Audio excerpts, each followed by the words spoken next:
Hi guys, welcome to my channel. ఏంటి ఈరోజు special అని అనుకుంటున్నారా? ఈరోజు స్పెషల్ అయితే మళ్ళీ విప్పింగ్ క్రీమ్తో ఒక సాహసం అయితే చేయబోతున్నాను. అదే ఓరియో బిస్కెట్ ఐస్ క్రీమ్ అనమాట. ఎలా చేసుకోవాలో చూసేద్దాం పదండి. సో స్టార్టింగ్ అయితే ఒక బౌల్ తీసుకొని అందులో ఐస్ క్యూబ్స్ వేసుకొని కొంచెం వాటర్ వేసుకున్నాను అనమాట, కూల్గా ఉండడానికి.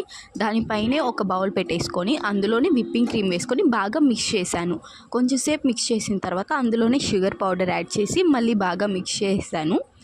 ఈ రెసిపీని కొంచెం స్పెషల్గా మార్చడానికి chocolate Oreo biscuit ice cream చేద్దామని చెప్పి డైరీ మిల్క్ అయితే తీసేసాను. డైరీ మిల్క్ వేసుకున్నాను. ఎంతసేపు చూసినా అది కరగనే లేదు. సర్లే ఎందుకు ఈ సాసాలని చెప్పి మళ్ళీ చాక్లెట్ విడిగా తీసి పక్కన పెట్టేశాను. ఈ విప్పింగ్ క్రీమ్ బ్యాటర్ అయితే బాగా మిక్స్ చేసేసాను.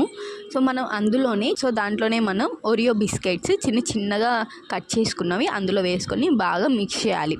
సో మిక్స్ చేసిన తర్వాత ఈ బ్యాటర్ని మనం ఇంకొక కప్లో అయితే తీసేసుకోవాలి. అందులోనే పైన గార్నిషింగ్గా ఓరియో బిస్కెట్స్ మళ్ళీ చిన్నగా వేసుకొని ఫ్రిడ్జ్లో అయితే పెట్టేసుకున్నాము. ఓవర్ నైట్ అయితే ఫ్రిడ్జ్లో ఉంది. సో మార్నింగ్ వెళ్ళి తీసేసాను అనమాట. చూడండి ఎంత బ్యూటిఫుల్గా ఉందో చూడటానికి. సో టేస్ట్ ఎలా ఉంటుందా అని చెప్పి డౌట్గానే ఉండింది, కానీ టేస్ట్ మాత్రం అవసరంగా ఉంది. రియల్ ఐస్ క్రీమ్ లానే ఉంది. మీరు కూడా ఒకసారి ట్రై చేసేయండి.